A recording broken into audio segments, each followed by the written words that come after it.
100కి 90% నువ్వు హ్యాపీగా ఉండాలంటే ప్రేమ అంటే ఏంటో తెలుసుకో ఫస్ట్. ప్రేమ ఆర్ లవ్ దీని గురించి క్లారిటీ తెచ్చుకో.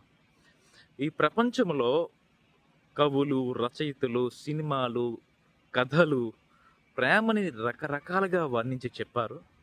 ఈ అన్ని ప్రేమల్లో ఒకలా ఉంటే నా ప్రేమ డిఫరెంట్‌గా ఉంటుంది. నా definition of Prema is all about understanding. Love is all about understanding. What understanding? Understanding that ఆ ప్రేమలో ఉన్న ఇద్దరు కూడా బోత్ ఆర్ 2 ఇండిపెండెంట్ బీయింగ్స్. నీ బ్యాక్‌గ్రౌండ్ వేరు, నీ చదువు వేరు, నీ బ్రాటప్ వేరు, నీ ఎక్స్‌పీరియన్సెస్ వేరు. అలానే ప్రేమలో ఉన్న రెండో వ్యక్తి ఆయన ఎక్స్‌పీరియన్సెస్ వేరు. ఆయన ఇంటెలిజెన్స్ వేరు, ఆయన ఎమోషన్స్ వేరు, ఆయన అప్‌బ్రింగింగ్ వేరు, చదివిన స్కూల్ వేరు, చదివిన కాలేజ్ వేరు. సో ఇద్దరు వ్యక్తులు 2 డిఫరెంట్ బ్యాక్‌గ్రౌండ్స్ నుంచి వచ్చినప్పుడు నీ స్వేచ్ఛ నీకుంటుంది, నీ స్వేచ్ఛ నీకుంటుంది. ప్రేమలో we should understand that we both are 2 independent beings and everyone are each one of them has their own freedom. నీ స్వేచ్ఛని నువ్వు గౌరవించాలి, నీ స్వేచ్ఛని నువ్వు గౌరవించాలి.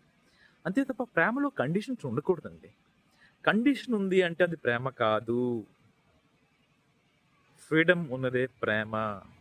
Love is all about respecting mutual freedom without conditions. ఇలా ఉన్న ప్రేమే సక్సెస్ అండి. మిగతా అన్ని ప్రేమలు కూడా బంధాలు, బాంధవ్యాల్లో మునిగిపోతున్న మనుషులెందరో.